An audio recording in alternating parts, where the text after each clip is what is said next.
Hello student, I'm Divya Kathiria and जैसे कि हम लोग कंटिन्यू करें हमारा chapter number 3 and is that planning.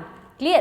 तो लास्ट कुछ लेक्चर में हम लोगों ने उसकी प्रोसेस, उसके टाइप्स, उसके डेफिनेशन, कैरेक्टरिस्टिक्स, इम्पॉर्टेंस, लिमिटेशन, इन सब के बारे में देख लिया है। और आज का जो हमारा लेक्चर है वो ये चैप्टर का लास्ट लेक्चर है, यानी कि आज हम लोग देखने वाले हैं उसके एलिमेंट्स और कंपोनेंट्स ऑफ प्लानिंग, यानी कि उसके अंदर कौन कौन से जो एलिमेंट्स है, कौन कौन से जो कंपोनेंट है वो कंपलसरी होने चाहिए, तो हमारा प्लानिंग मतलब बेटर से बेटर और बहुत ही ज़्यादा एफिशिएंट हम लोग प्रिपेयर कर सकते हैं। क्लियर? तो फर्स्ट वन जो हमारा कंपोनेंट है गाइज, इसमें आपको एलिमेंट ऑफ प्लानिंग भी पूछा जा सकता है या तो फिर कंपोनेंट्स ऑफ प्लानिंग भी पूछा जाता है, तो भी आपको सेम क्वेश्चन ही रिटर्न करना है। क्लियर? फर्स्ट वन जो हमारा एलिमेंट है वो है objective. Of course most important things, अगर हमारे पास हमारा ऑब्जेक्टिव ही नहीं होगा तो प्लानिंग किसके लिए करेंगे? क्लियर? यानी कि ऑब्जेक्टिव का होना सबसे ज़्यादा और सबसे पहले ज़रूरी है। उसमें देखते हैं, the purpose of a business is to determine the goal and fulfil goal. हमारे बिजनेस का एक ही पर्पज होता है कि हम लोग गोल प्रिपेयर करें और उसको अचीव करें। Clear? While the determining the objectives, objective जब भी हम लोग देखेंगे, प्रिपेयर करेंगे, तब हमें क्या करना पड़ेगा? Internal and external factor are to be consider, क्योंकि इंटरनल फैक्टर को तो थोड़ा बहुत कंट्रोल कर भी पाएंगे लेकिन एक्सटर्नल फैक्टर को हम लोग कंट्रोल नहीं कर सकते। तो हमारे सिचुएशन के हिसाब से जितने भी फैक्टर्स हमें अफेक्ट कर रहे हैं उसको देखना बहुत ही ज़रूरी है, क्योंकि उसके वजह से कभी कभी मेजर लॉस भी हो सकता है। ऑब्जेक्टिव मस्ट बी, यानी कि ऑब्जेक्टिव कैसा होना चाहिए? रियल और प्रैक्टिकल होना चाहिए। ऐसा नहीं कि थियोरेटिकल पेजेस पे हम लोगों ने देख लिया है, बहुत ही अच्छा है, आइडियल है, लेकिन अगर उसको प्रैक्टिकली इंप्लीमेंट करना पॉसिबल ही नहीं है तो ऐसे गोल का कोई काम नहीं होता है। क्लियर? फिर है इट शुड नॉट बी, यानी कि हमारा जो ऑब्जेक्टिव है वो बहुत ही ओवर एम्बिशियस भी नहीं होना चाहिए और अंडर एम्बिशियस भी नहीं होना चाहिए। यानी कि हम लोग ऐसा गोल प्रिपेयर नहीं करेंगे कि भाई जो हम लोगों को अचीव करना बहुत ही मुश्किल नहीं, नामुमकिन ही है। क्लियर? ऐसा गोल भी डिसाइड नहीं करेंगे और अंडर एम्बिशियस, यानी कि ऐसा गोल भी डिसाइड नहीं करेंगे कि मतलब थोड़े बहुत एफर्ट से ही बहुत वो इजीली अचीव हो जाता है। क्लियर? यानी कि बहुत ज़्यादा हाई भी नहीं रखना है, बहुत ज़्यादा लो भी नहीं रखना है, हमें रीजनेबल और प्रैक्टिकल गोल प्रिपेयर करना होता है। क्लियर? नेक्स्ट वन जो हमारा एलिमेंट है वो है स्ट्रेटेजी, यानी कि ऑफकोर्स जैसे हम लोगों ने प्रीवियस लेक्चर में देखा था कि स्ट्रेटेजिक प्लान का होना बहुत ही ज़रूरी है, क्योंकि जो बिजनेस का सक्सेस होता है वो टोटली किसके ऊपर ज़्यादातर डिपेंड रहता है? स्ट्रेटेजी के ऊपर होता है। क्लियर? तो यहाँ पे देखते हैं, idea and contrivance use for the accomplishment of objective of planning is known as strategy, यानी कि हमारे जो ऑब्जेक्टिव डिसाइड किए हम लोगों ने वो ऑब्जेक्टिव को फुलफिल करने के लिए जो हमारे पास डिफरेंट आइडियाज़ होते हैं, वेज होते हैं, वो हमारा क्या होता है? स्ट्रेटेजी। और स्ट्रेटेजी को हम लोग कैसे रखते हैं? सीक्रेट रखते हैं, क्योंकि उसको सबके साथ शेयर नहीं किया जा सकता। क्लियर? स्ट्रेटेजी हेल्प्स इन, अगर हम लोग स्ट्रेटेजी प्रिपेयर करते हैं तो वो हमें कहाँ पे हेल्प कर सकती है? प्रॉब्लमेटिक सिचुएशन में, यानी कि अगर कोई ऐसी सिचुएशन आ जाती है तो उसको हैंडल करने में स्ट्रेटेजी हेल्प कर सकता है। कंपटीशन में, यानी कि अगर हमारे आसपास हमारी रिलेटेड गुड्स के बहुत सारी कंपनीज है, बहुत सारे ऐसे प्रोडक्शन है जो हमारे जैसे ही गुड्स प्रिपेयर करते हैं, तो उसकी कंपटीशन को कैसे कॉप अप करें उसमें भी स्ट्रेटेजी हेल्प कर सकता है। फिर है सर्वाइव अगेंस्ट अदर फैक्टर, यानी कि बहुत सारे ऐसे अदर फैक्टर्स भी हैं मार्केटिंग के रिलेटेड, सेलिंग, परचेजिंग, सबके रिलेटेड, तो उसमें भी हमें कैसे अच्छे से अच्छा सर्वाइव करना है उसके रिलेटेड स्ट्रेटेजी हमें बहुत ही ज़्यादा हेल्प कर सकती है। क्लियर? फिर है general strategy use in army and sports. ज़्यादातर स्ट्रेटेजी जैसा नाम हम लोगों ने कहाँ पे सुना होता है? आर्मी में और स्पोर्ट्स में, कि भाई हमारा ये स्ट्रेटेजी है कि हमें ऐसे गोल करना है, ऐसे स्कोर करना है एंड वॉट एवर। और फिर आर्मी का भी ऐसा होता है कि हमें ऐसा प्लान प्रिपेयर करना है, यहाँ पे वो हमला करना है वगैरह, वॉट एवर जो भी होता है। क्लियर? तो ज़्यादातर हम लोगों ने स्ट्रेटेजी जैसा वर्ड ना आर्मी और स्पोर्ट्स में सुना है, लेकिन राइट नाउ बिजनेस भी ऐसी स्ट्रेटेजी यूज़ कर रही है कि जिसके वजह से वो कंपटीशन में सबसे आगे रह पाए और ज़्यादा से ज़्यादा डिमांड के ऊपर और कस्टमर के ऊपर कॉन्सेंट्रेट कर पाए। Strategy should be kept confidential from the competitors. हम हमारे कॉम्पिटिटर्स के साथ कभी भी हमारी स्ट्रेटेजी शेयर नहीं करेंगे, क्योंकि हमें उससे आगे चलना है। अगर हमें किसी से भी मतलब एक कदम आगे चलना है तो हमारी स्ट्रेटेजी उन सबसे डिफरेंट होनी चाहिए और कॉन्फिडेंशियल होनी चाहिए, क्योंकि अगर वो पब्लिकली मतलब हो जाएगी तो फिर हम लोग और बाकी कॉम्पिटिटर्स में कोई फ़र्क नहीं रह जाएगा। Clear? And ideal strategy gives a guarantee of success. अगर हमारी स्ट्रेटेजी बहुत ही अच्छी है तो वो हमें सक्सेस की गारंटी भी दे सकती है। क्लियर? अब नेक्स्ट वन जो हमारा एलिमेंट है वो है पॉलिसी। ऑफकोर्स कोई भी बिजनेस होगा छोटा या बड़ा, उसकी कुछ ना कुछ पॉलिसी तो होती ही है। Decision and strategies are decide by management for accomplishment of objectives are known as policy, यानी कि हमारे जो स्ट्रेटेजीज है और हमारे जो डिसीजन है उसको मैनेजमेंट डिसाइड करता है, और फिर ऑब्जेक्टिव को अचीव करने के लिए जो भी हम लोग प्रिपेयर करते हैं, वो डिसीजन और स्ट्रेटेजी को प्रिपेयर करने के लिए जो हम लोग बनाते हैं वो हमारा क्या होता है, पॉलिसी। यानी कि ऑब्जेक्टिव फ्रेम किया जाता है for the future, strategy frame की जाती है ऑब्जेक्टिव को अचीव करने के लिए और सबसे आगे रहने के लिए, और जो पॉलिसी है वो स्ट्रेटेजी को फ्रेम करने के लिए बनाई जाती है कि भाई हमारी ऐसी पॉलिसी है तो हमारी पॉलिसी के रिलेटेड स्ट्रेटेजी होनी चाहिए। क्लियर। फिर है पॉलिसी क्रिएट द डिस्टिंक्ट, यानी कि different image of a business unit, यानी कि हम लोग ऐसा बोलते हैं कि भाई हमारी पॉलिसी ऐसी है कि हम लोग कस्टमर को बेस्ट से बेस्ट क्वालिटी देते हैं।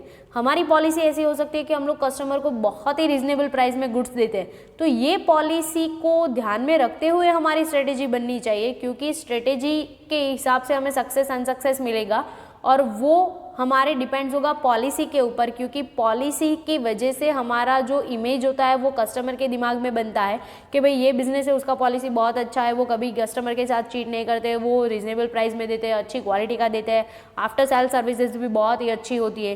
तो ये क्या है, हमारा एक गुडविल क्रिएट होता है मार्केट में और कस्टमर के दिमाग में because of policy.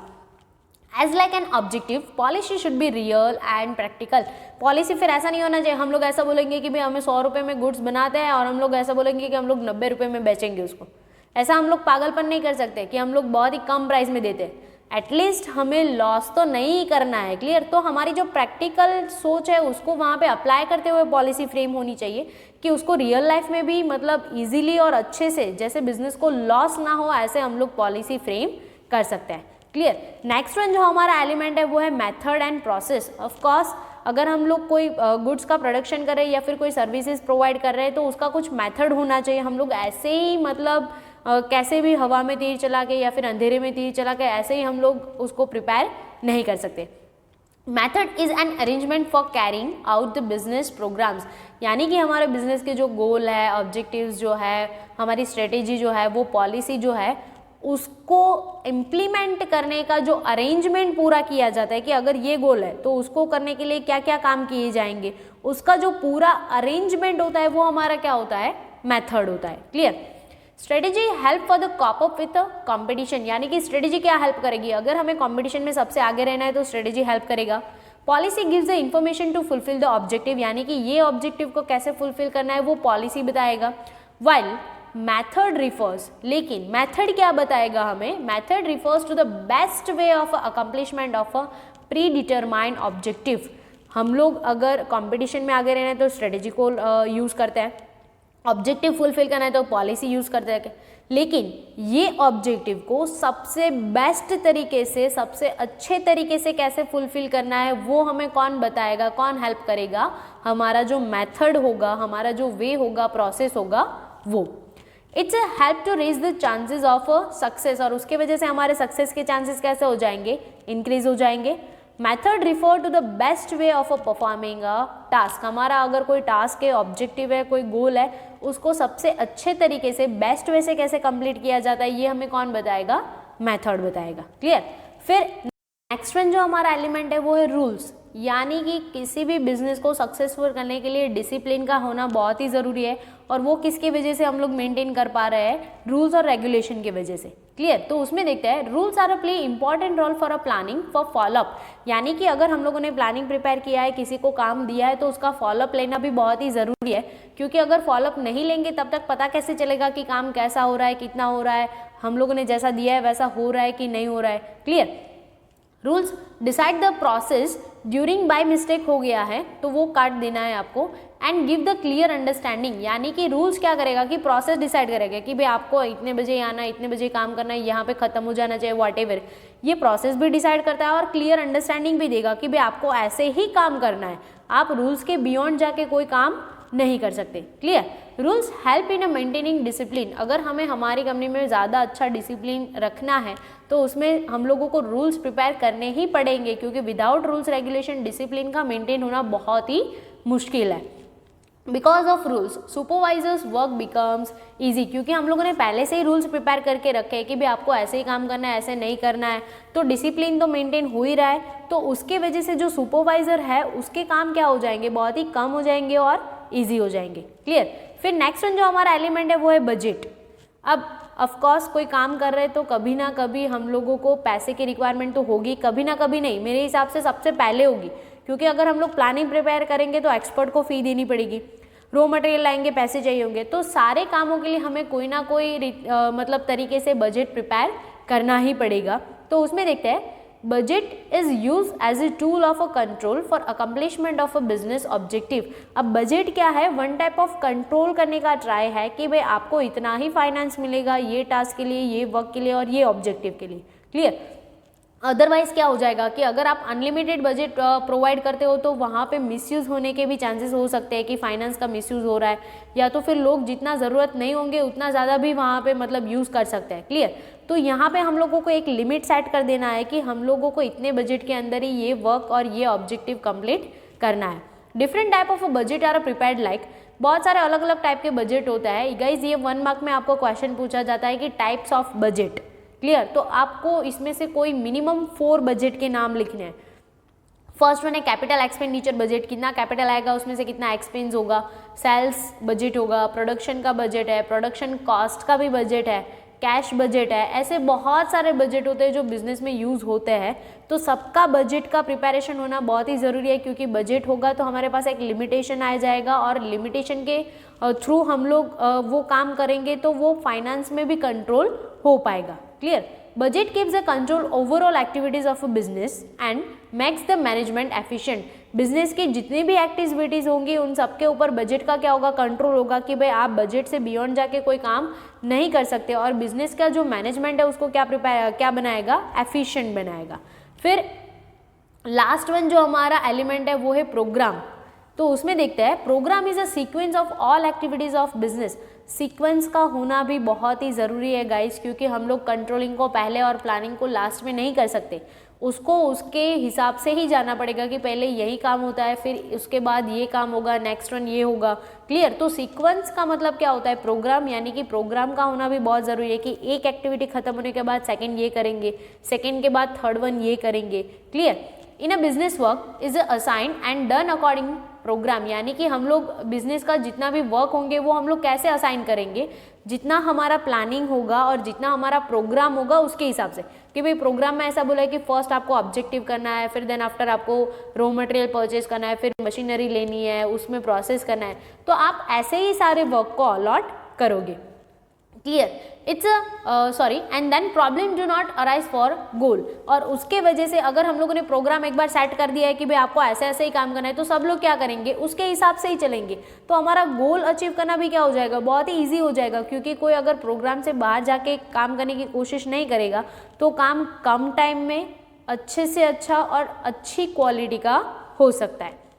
It's not consider only the competition of a work completion of a work, यानी कि यहाँ पे हम लोग सिर्फ वर्क कंप्लीट करने के बारे में नहीं सोच सकते, यहाँ पे हमें और कुछ बारे में भी सोचना है, और वो क्या है, but also see the quality of a work and standard of work. यानी कि अगर हमें हमारे कस्टमर को अट्रैक्ट करना है, ज़्यादा से ज़्यादा डिमांड क्रिएट करनी है, तो हमारी क्वालिटी और स्टैंडर्डाइजेशन को भी हमें देखना पड़ेगा। क्लियर।